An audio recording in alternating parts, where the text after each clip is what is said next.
Hey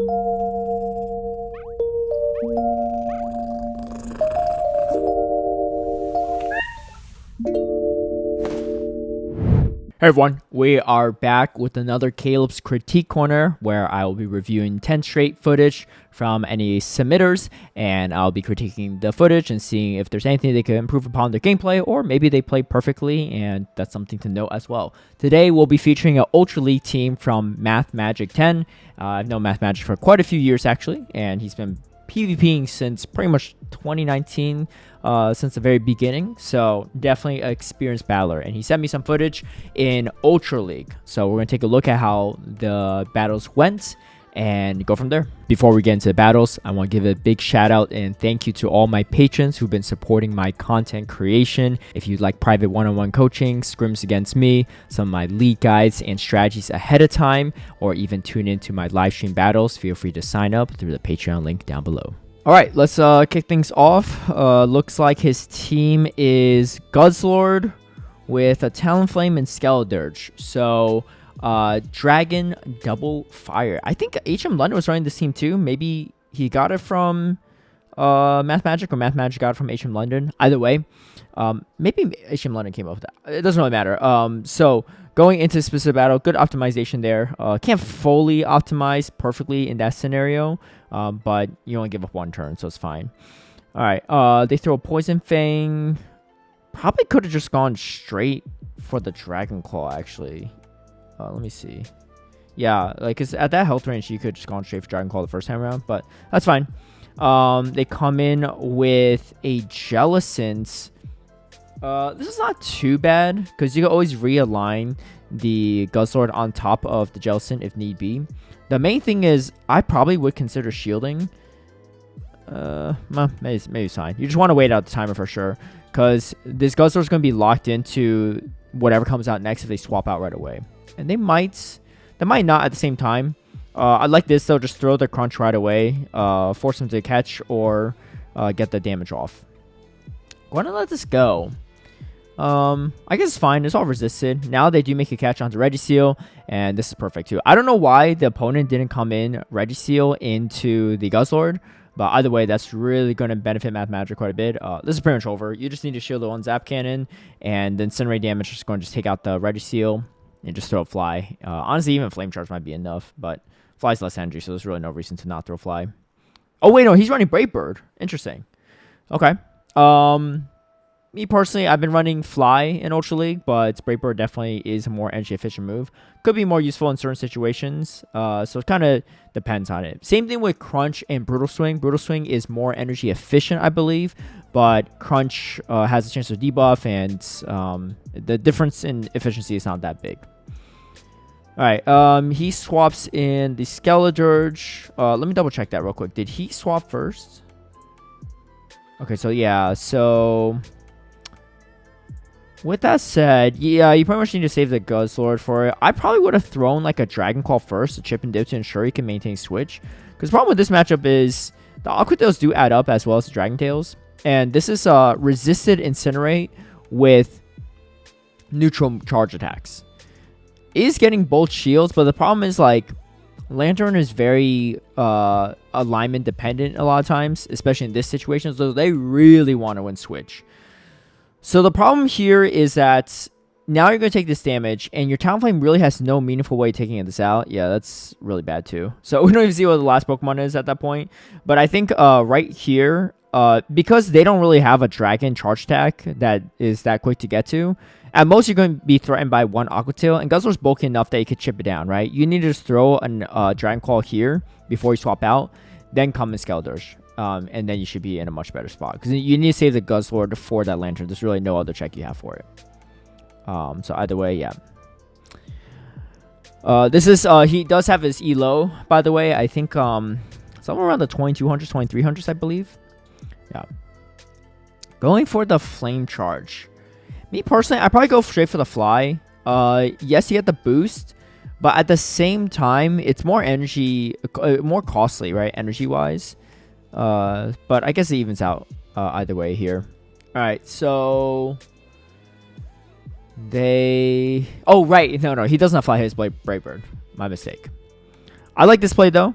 Just try to take out the Nidoqueen. Oh, that's massive. Oh, and you get the Brave Bird. Yeah, this is huge.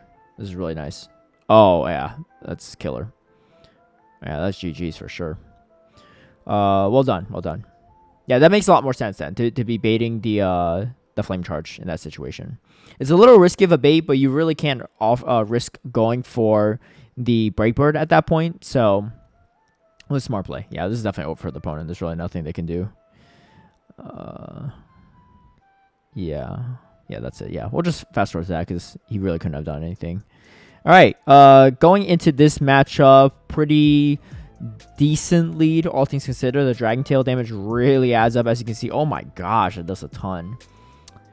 This is an okay swap, because at this point in time, everything could pretty much take out this Dragonite. Even the Flame Charge is a decent amount. But this is a problem. You kind of have to shield this. I personally would shield.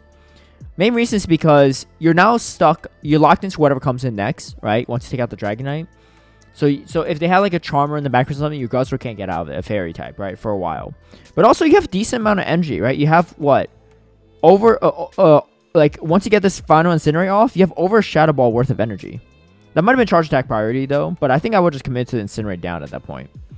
And just save it. Because you have pretty good coverage with Fairy and Shadow. Yeah, so now they pivot over and Shadow Ball. Interesting pivot from the opponent because it's not really a great check. So now they're stuck in this weird matchup for whatever reason. And they shield, and now you come in Talonflame. This is good swap from Mathmagic. I think personally, I think you could just maybe go Incinerate down. Yeah, because you don't want to throw on Charge Attack priority anyway. You have a ton of energy. Defense dropped. Oh yeah. So the win con here is the opponent has a catch. I would pause a turn just to avoid the catch. I don't know if it happened or not because this is obviously sped up. But either way, pretty good position at this point in time. Yeah, that Trevenant just had nowhere to go against this team. Yeah, so thinking back on that, if he shielded the Skeledirge, so what does he have in the back, right? There's a Trevenant. You have the Shadow Ball for that. So you get a shield back real quick on that one. What was the other thing they had? A Skuntank. Yeah, and you have to Incinerate and Disarming Voice, right? You do some decent damage. And they're throwing resistant poison jabs, so they still throw energy. And you're going to do a lot of Incinerate damage in the process. So, again, that would be probably the one thing I would change about that matchup. But still good, well played overall. Alright, pretty fantastic lead. Goes for the Crunch. And that's a decent amount of damage. Man, Guzzlord in Ultra League is super bulky. Alright, so you have to respect the Blizzard. I think it's a good shield, because if it's not Blizzard and Scald, they pretty much have to shield in return to get another move off, and you could just Dragon Tail all the way down. Yeah. So now... yeah, that's the Blizzard. I don't know. I probably would consider shielding that. I mean, this is pretty good, all things considered. So here's a trade-off. There's probably a good chance there's not another water in the back, or a hard counter to fires. So I think that's okay to let go, I guess, if you're Mathmagic at that point in time. I probably would just swap to Talonflame after this. Maybe throw one more. Yeah, I think this is fine too. So they don't have a great check to fires, which means that they probably are even weaker to Talonflame in the back. Oh my gosh, they're so weak. Yeah, there's just nothing you could do at this point. Yeah, this is over. You have to shield the potential Stone Edge. Oh, no shields. Okay. Yeah, I guess, I mean, that's fine too. I mean, I guess at the end of the day, like, it's not the end of the world. They do have super effective Crunch in all likelihood for the Greedent, which makes the Skeledirge matchup a little bit less comfortable than the Talonflame into Greedent matchup. But, yeah, that's fine. I would just let this go. Yep. Yeah, very commanding position at this point. It was a gamble to let the Guzzlord go, but in all likelihood, they didn't have a strong fire check in the back. So, I think it was fine not to go down both shields in that situation. Yeah, because you take out pretty much your hardest check. So I think that was a 4-1 set, if I'm not mistaken. Pretty good. Honestly, this team looks really strong. I kind of wish I could make a Skeledirge. I don't really have a great Guzzlord for Ultra League, but this team looks quite good. And it seems very simple to play too, right? So it's not like super difficult, especially if you're less experienced with the Pokemon to learn it. It's pretty ABB. All right, so it looks like sometimes he's safe swapping the Talonflame and sometimes safe swapping the Skeldurge. I don't know how I feel about that, but I guess into the Greedents, it's probably better this way because you don't want to catch any crunch damage, right? Skeldurge just seems a little bit safer as a safe swap. Like, you know, Giratina, you have play. Yeah, you probably just want to let this go. You kind of need the shields for the Skeldurge because you don't want to get hit by too many crunches. Alright, get to the Dragon Claw. This is pretty nice. I'll probably just stay into the Greedent if they come back in with it. Because you want to just get some damage off of this. Skeldurge's not going to really appreciate it. Okay, yeah, this is fine.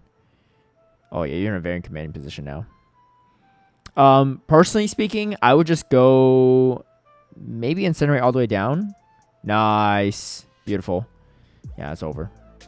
Yeah, this seems that double fire in the back is fantastic against the Virizion. Okay. Really weak in the lead, really strong in the back. Alright, so another safe swap Talonflame. They come in Poliwrath. This is actually pretty good because you could definitely bait them and does go for the baits. I personally still prefer Fly with this situation. I also... Okay, that's a huge call. I would shield this one. Yeah, you have a lot of energy. I guess you could go for the double Brave Bird. Yeah, this is a safe play. Now, here's why. Yes, they still have a shield up, but so does Mathmagic.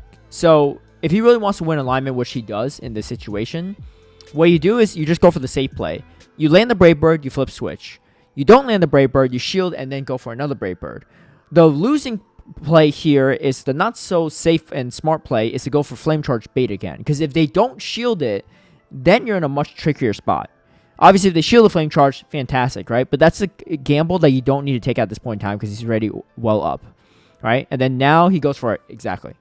Easy, right? So the opponent actually doesn't even get another move off, too. So it's a very safe play to not bait in that situation. And now you have the alignment you want. This still would have been really annoying if he didn't have a shield remaining. I think this is just a Skull. There's no way this is a Blizzard, right? I don't know. Maybe I was miscounting, but good optimization either way. Yeah. Okay. The debuff is kind of annoying. Okay, and then you catch on the bomb stone. Now, this is the setup he needs.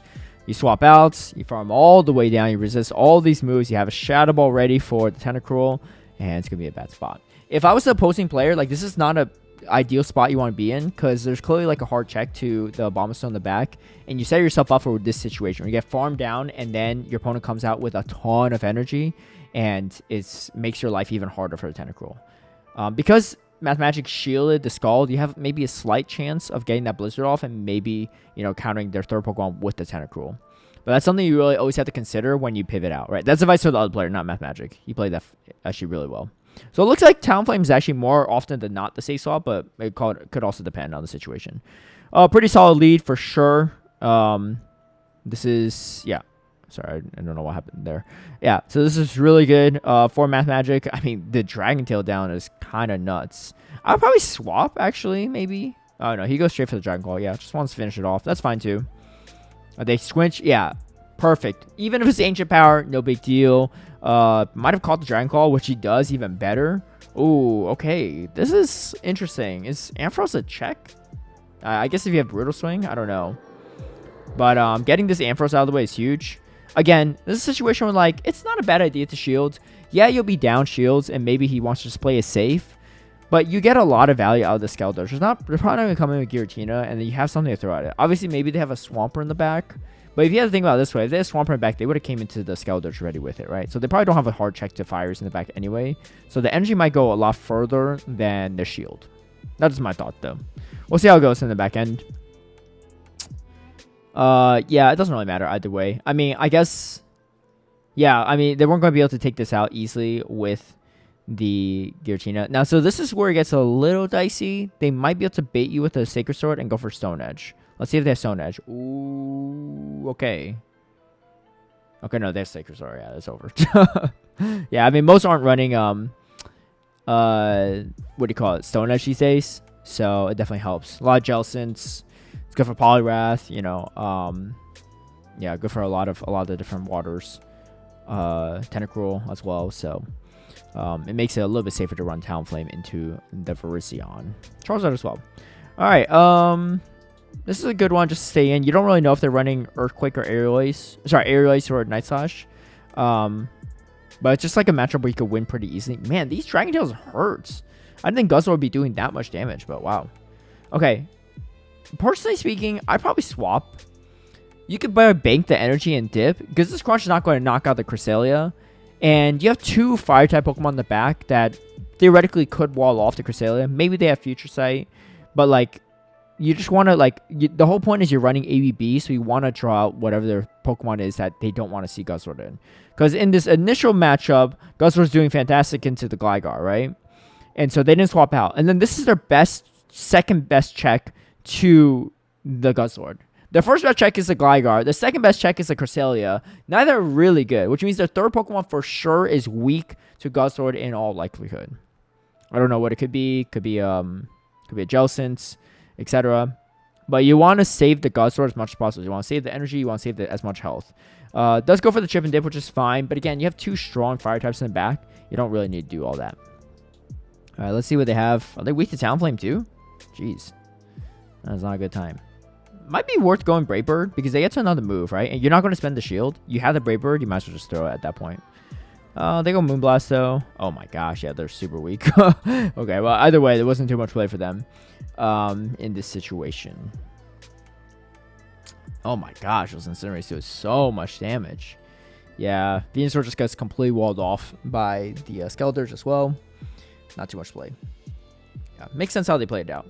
Again, you know, a great win for sure by Mathmagic, but just little things that little adjustments you can make to really elevate your game, especially if the back line is not as good. Not the best lead, but, ooh, okay. Ampharos.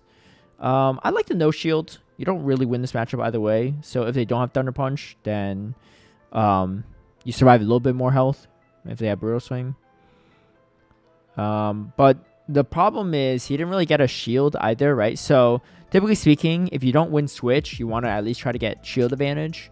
You definitely don't want to be down shields and down Switch advantage. That's the odds of you winning is like astronomically low.